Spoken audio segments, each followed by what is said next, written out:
Saludos cordiales amigos, amigas, bienvenidos una vez más a TV7 Guaranda. Muchísimas gracias a quienes nos siguen a través de la www.cabina7.com. En Facebook nos encuentran como TV7 Guaranda y nos retransmite Cabina 7 Radio Online. Les damos la más cordial de las bienvenidas. En esta oportunidad tenemos la presencia del abogado Alejandro Rodas Coloma. Él es magíster en Derecho Constitucional por la Universidad Andina y Ciencias Políticas por la Complutense de Madrid, abogado y docente universitario constitucionalista. También se desempeña como docente titular de las cátedras de Derecho Electoral y Constitucional en la Universidad Central del Ecuador.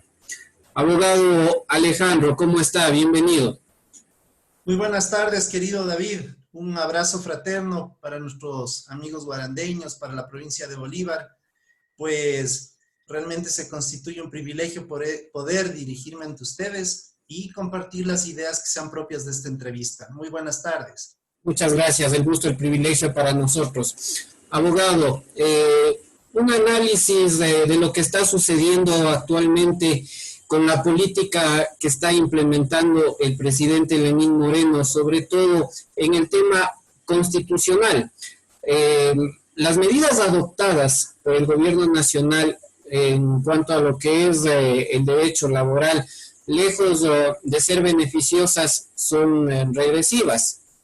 Y lógicamente la Constitución Política del Estado nos indica de que los derechos de los trabajadores no pueden ser regresivas o tener un retroceso en las conquistas que se ha logrado. ¿Cuál es el panorama? ¿Cómo lo analiza usted, abogado? Claro que sí. Mire, yo lo he venido sosteniendo desde hace algunas semanas. Evidentemente la Constitución ecuatoriana es una carta política, es un acuerdo, es un consenso social, económico, incluso cultural, que evidencia que existe ciertas cuestiones que se habrían conversado oportunamente entre los que detentaban el poder, entre los constituyentes, y me refiero concretamente en el año 2008. Muestra de aquello ha sido el gobierno que duró más de una década, me refiero al del expresidente Rafael Correa, y de manera ulterior entendiéndose como una suerte de continuismo el gobierno de Lenín Moreno. Este contexto histórico es muy importante porque debemos saber por qué están ocurriendo ciertas cosas. Evidentemente, el engranaje del expresidente Correa fue un discurso bastante potente respecto de trastocar las estructuras de poder que en la década de los 80 y 90 se constituyeron como una herramienta que se consolidó en los distintos gobiernos. Correa rompió con ese esquema y se entendía que el gobierno de Moreno iba a hacer lo propio. Sin embargo, hemos visto de que aquello no ocurrió. ¿Cuál es el primer momento? Que ese gran pacto social cambió de ejes, cambió de actores, y evidentemente los actores que hoy están alrededor del presidente Moreno no son necesariamente grupos de trabajadores, grupos de sectores populares, o mucho menos gente que esté en favor de los derechos sociales que en un momento dado se trataron de redimir. Es decir, y para ser mucho más preciso, la banca, los sectores de desarrollo económico a través de las cámaras de la producción de comercio, en efecto, son quienes están cerca al presidente Moreno. Y por eso es que están ocurriendo este tipo de reformas, como usted manifiesta, regresivas para la clase, sobre todo trabajadora. En esa perspectiva me parece importante comprender algo que es fundamental. Las reformas a través de los proyectos de ley que se aprobaron hace contados días en la Asamblea Nacional simplemente evidencian un solo problema: el tema de haber regresado, por así decirlo, o de romper con el mandato 8, que era un régimen bastante abierto y de beneficio para los sectores del trabajo del país. Ahora lo que no, es la famosa flexibilización laboral la que ha dado paso la aprobación de la Asamblea Nacional. Y evidentemente eso beneficia a los grandes grupos económicos del país. Ahora, usted mencionaba del gobierno de Rafael Correa y que prácticamente tenía que ser una continuidad del gobierno de Lenín Moreno. pero el plan de gobierno que ganó con el presidente Lenín Moreno en ningún momento fue aplicado, al menos hasta el momento no se ha aplicado nada de ese plan de gobierno que ganó en las urnas. ¿Debería ser esta una causal de destitución en algún momento para el presidente, para el gobierno? Imposible, ya los momentos electorales están a las puertas de fraguarse. Es muy difícil pensar en una destitución y mucho menos que sería lo que permite la Constitución, una revocatoria del mandato. Principalmente más allá del contenido de el no cumplimiento del plan de gobierno, es una traición, no a Rafael Correa, es una traición al pueblo ecuatoriano, quienes votaron, no me incluyo, quienes votaron por este señor, que evidentemente ha demostrado los grandes pactos que tiene con determinadas mafias de la política ecuatoriana. Y escúcheseme bien, mafias de la política ecuatoriana. No estamos ni siquiera hablando grupos políticos o grupos económicos, sino saqueadores que en un momento dado ya lo hicieron cuando se llevaban en costales de dinero, en helicópteros, el dinero de la gente. Y eso realmente indigna que en una pandemia, a propósito de lo que vive el Ecuador, se siga y el presidente Moreno permita que aquello ocurra. De tal manera que aquí lo importante es la comprensión de que, primero, Lenín Moreno evidentemente traicionó al que fue su coideario por un montón de tiempo. Y eso no quiere decir de que quien habla es correísta o morenista, sino todo lo contrario. Yo soy muy crítico, pero desde una perspectiva propositiva. Creo que lo importante es proponer. El país requiere propuestas. Ya olvidémonos de esto de señalar a los corruptos, de las persecuciones, de las vendetas entre mafias. Creo que el país necesita aportes, construcción de ideas y evidentemente eso es lo que en lo personal yo busco hacer. Ahora, abogado, de todo lo que está sucediendo dentro de lo que es esto de la corrupción, hay muchos sectores que se han visto golpeados con el tema de reducción de salarios, con el tema de despidos, en fin, solamente con esto de la corrupción sería interminable el tiempo para nombrarlo. ¿Podemos como país, abogados, seguir aguantando, poder aguantar un año más de este tipo de políticas? Le voy a contar un breve antecedente. Yo fui abogado de la Comisión Nacional Anticorrupción hace más o menos 3 años, cuando la cosa era complicada, cuando recibíamos demandas. Como una anécdota, usted recordará cuando el ex Contralor General del Estado, el prófugo Carlos Polit, presentó una querella en contra de estos hombres que en su momento a la cabeza de Julio César Trujillo tuvieron la valentía, la certeza y la entereza de hacer un trabajo evidentemente a riesgo, ¿no? Y en ese espacio pude apoyar con mi contingente profesional. Entonces, el tema de haber recibido temas ligados a corrupción, pues los conozco muchísimo, tanto más que estuve por 2 años cerca de la Contraloría General del Estado como director provincial en la provincia de Esmeraldas, valga la redundancia, y conocí de cerca el control social por un lado y el control estatal por otro.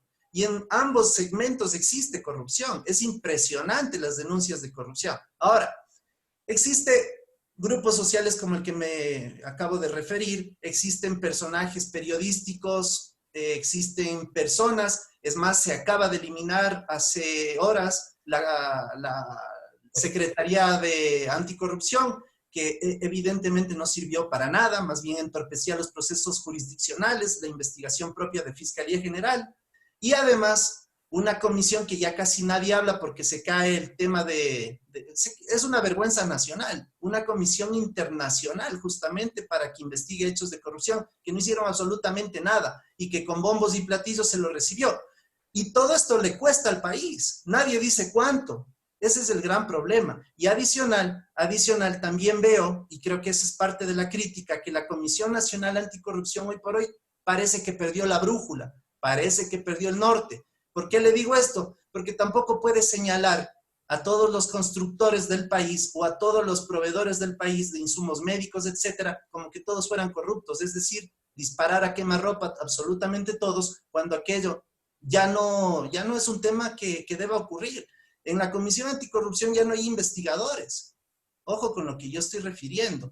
En su momento habían filtros, investigadores, gente que ad honorem hacíamos un trabajo. Hoy existen unos 2 que 3 comisionados que tienen incluso intereses con terceros y evidentemente eso demuestra que hay una parcialización. Como ya tienen una legitimidad de tiempo, hace ver de que ahora ya decir cualquier cosa y la gente cree que la Comisión Anticorrupción no se va a equivocar. Creo que eso también hay que analizar con cuidado. Ahora, abogado, en ese sentido, recordemos que el Contralor que funge de Contralor actual en su momento fue destituido. Inclusive todos pudimos ver a nivel nacional las imágenes cuando se le fue entregado la notificación de salida, pero él la rompió, continuó en el cargo. El nombramiento de un Consejo de Participación Ciudadana nombrado a dedo. Este Consejo de Participación nombró a una fiscal que hasta ahora no se conoce bien cómo mismo fue el tema, más conocida como la 10 sobre 20. En fin, una serie de actuaciones que se vino dando en el transcurso de este tiempo. Cuando acabe toda esta terrible noche oscura, cuando esperemos que todo vuelva a la normalidad, el país vuelva a su cauce, ¿qué sucederá? ¿Qué implicaciones nacionales, internacionales tendrá el Ecuador con todos estos, con todas estas actuaciones, abogado Rodas? Gracias por su pregunta, David. Esto es muy importante porque el país debe conocer. El día de ayer se está construyendo, y escuche con atención esta aseveración porque la conozco, se está construyendo la impunidad dentro del órgano de control. ¿Por qué? Al momento en el que la Contraloría General del Estado pase a ser un tribunal de cuentas, empezamos a foja cero. Y eso es gravísimo. El Contralor actual tiene que rendir cuentas por el sinnúmero de glosas que se han desvanecido. Pensaba yo que este señor era un hombre serio y me equivoqué. Debo decirlo así, me equivoqué, por eso yo hice un paso al costado cuando ya vi las cosas complicadas. Hice una primera renuncia, y esto es una primicia para ustedes. Hice una renuncia durísima, hice una renuncia que a un abogado colega mío, que por respeto no puedo decir su nombre, le mandé el texto y me dijo, esa renuncia está bien puesta porque este señor se merece lo que estás diciendo. Pero me hizo cambiar justamente una persona ligada a mi sangre, que dirige actualmente la Comisión Nacional Anticorrupción, porque decía, vamos a tener conflicto con nuestro amigo y no vale que se manche la imagen de él, porque evidentemente mi renuncia era muy potente y muy dura y criticando absolutamente cómo se daban las cosas, sobre todo en la ciudad de Quito. Entonces, ¿qué le quiero decir con esto? Que en primera instancia lo que se debe prohibir es que se haga a través de la norma que ayer indicó el presidente de la República que había enviado para que se cree el Tribunal de Cuentas. Este tema ya está enviado hace meses por parte del Contralor y tenía que blindar el presidente del Ejecutivo como colegislador. Eso es lo que dice la propia Constitución. El primer momento es que no se haga a la Contraloría General de Cuentas un Tribunal de Cuentas, porque eso es dejar a foja cero toda la impunidad. Y evidentemente el doctor Pablo Celi, con su soberbia, con su arrogancia, con su prepotencia, con todo el convencimiento que ha tenido, porque es un maniobrero a tiempo completo, se ha manejado en una perspectiva bastante positiva para él, pero perjudicial para el país. Porque una cosa es que digan que han glosado por $1.000 millones y la pregunta es ¿y cuánto han cobrado? Yo les vengo diciendo, sobre todo en Twitter, señores, dejen de mentirle al pueblo, porque una cosa es lo que dicen y otra cosa es lo que es en recaudación, la Dirección Nacional de Recaudación. Le aseguro que ni siquiera el 0.5 de lo que se ha glosado se ha cobrado.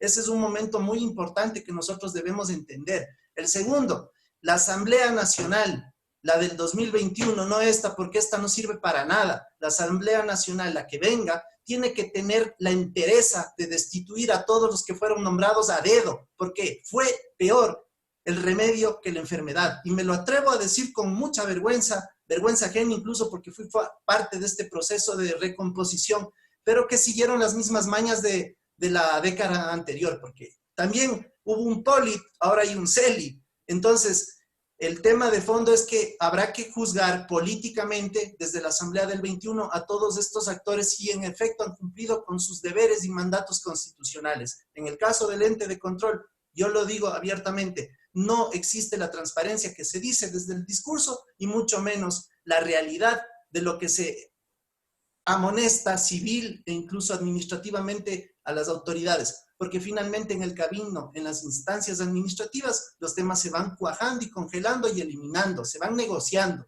Dicho sea de paso, existe la misma cúpula de funcionarios que trabajaba con Poli, trabaja con Celi. Puras palabras, pero es la realidad de lo que ha venido sucediendo en nuestro país y lastimosamente la gente que está en estos cargos públicos que lastimosamente no son probos y que realmente cada vez que se aplasta el dedo en algún sitio sale la pus de la corrupción en todas estas instituciones, abogado. Ojalá podamos tener ya días mejores, ojalá el pueblo despierte y no sigamos más en esta, como lo he manifestado yo, en esta noche oscura que está viviendo el país. Abogado, en otro tema, se va a dictar una jornada de derecho electoral y político virtual. ¿Nos puede ampliar un poquito de este tema, invitar a la ciudadanía? No sé cómo esté previsto esto. Claro que sí, David. Con mucho gusto, pasemos a los temas propositivos que necesita la gente conocer. El día lunes 25, martes 26 y miércoles 27 de mayo, es decir, la siguiente semana, hemos aunado esfuerzos conjuntamente entre la Universidad Central del Ecuador y la Universidad San Martín de Porres del Perú, la organización de un seminario virtual internacional de derecho electoral y político. ¿Por qué creemos que es fundamental hacer algo así? Porque justamente entramos a un periodo preelectoral y evidentemente nosotros necesitamos saber desde la doctrina, desde la práctica, desde la crítica y evidentemente desde la propuesta, cuáles son los canales reflexivos de los distintos actores, tanto ex autoridades como perfiles de políticos, potencialmente políticos, y sobre todo técnicos en la materia que nosotros en el momento estamos organizando, como usted bien dijo, una jornada académica. Tenemos un bagaje de invitados, de panelistas muy interesantes, como el doctor Ismael Quintana, un probo y constitucionalista de primer nivel. Tenemos gente como Santiago Basabe, un estudioso de las ciencias sociales y la ciencia política del país.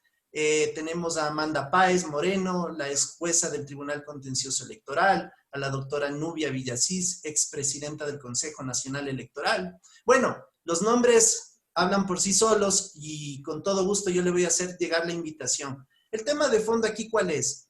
Que los jóvenes, las personas jóvenes se vinculen a estos procesos que son significativos en la formación de cada uno de ellos. Las personas que tengan interés, los colegas abogados, que siempre es necesario porque el derecho electoral está vigente. Tenemos un organismo jurisdiccional como es el contencioso electoral, tenemos jurisprudencia, tenemos temas constitucionales en la Corte Constitucional ligados a materia electoral. Es decir, el espectro es muy importante y todo esto nace del derecho constitucional. Eso es fundamental comprender que, por ejemplo, las funciones del Estado, una de las funciones tan criticadas y venida menos, la de transparencia, participación ciudadana y control social, es un eje que tiene recursos públicos anuales, pero la gran pregunta que se hace es ¿y qué han hecho con esos fondos? Entonces, creo que es importante también criticar el escenario de la institucionalidad y evidentemente también ver que la participación ciudadana y el control social es una actitud espontánea de las personas. No debe estar jamás regulado por una institución, por el mal llamado Consejo de Participación Ciudadana y Control Social, del cual siempre he mantenido mi crítica y evidentemente considero que es un organismo perverso creado para consolidar el poder y servir al Ejecutivo. En ese contexto me parece muy importante trasladar la reflexión que acabo de indicar, pero sobre todo que con este bagaje de personas y con el sentido de ser pluralistas, permitir a actores de izquierda, de derecha, con posiciones un poco más ligadas a la norma, otras más especulativas, que la gente conozca las ideas de los distintos actores y pueda aprender. Adicional a eso, este certificado es gratuito, no tiene costo alguno. Además, tiene una certificación de 12 horas académicas con firma electrónica, tratándose de que es un documento eminentemente virtual. Y lo que sí les pediría es que asistan los 3 días, porque va a ser fundamental aquello para efectos de control de asistencia. Excelente. ¿Cómo va a ser la transmisión y quiénes nomás podemos inscribirnos, abogado? No, con todo gusto. La transmisión va a ser en Zoom. Hemos adquirido una licencia para 100 personas en principio. Si se debe, bueno, hemos tenido un problema con el hoster porque inicialmente la demanda no pensábamos que iba a ser tan grande. Parece que ha llamado mucho la atención a la ciudadanía y entonces hemos realizado algunas modificaciones y a partir de hoy a las 7 de la noche ya la gente puede inscribirse. Si usted me permite, porque no tengo a la mano el link para que se inscriban, le puedo pasar a su cuenta personal, a su WhatsApp, para que usted lo pueda difundir de mejor manera.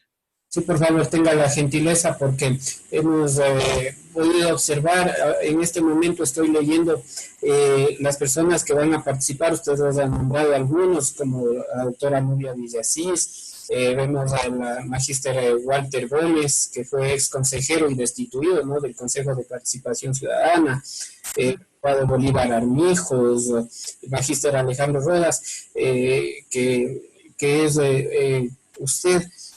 O sea, es una interesante participación, excelentes profesionales y sobre todo el tema aprobado es muy bueno. Derecho electoral y político, algo que está sobre todo muy de moda. Entonces, sí, por favor, le agradecería que nos envíen link y sobre todo para nosotros también a través de la cuenta de TV7 Guaranda poderlo difundir de esa manera. Claro, una cosita adicional que estoy recordando de manera muy práctica, ustedes pueden inscribirse en mi cuenta, en mi fanpage, ahí también pueden revisar la información, ahí consta absolutamente todo. Germán Alejandro Rodas Coloma, mi fanpage, ahí ustedes pueden ver la información atinente a este seminario.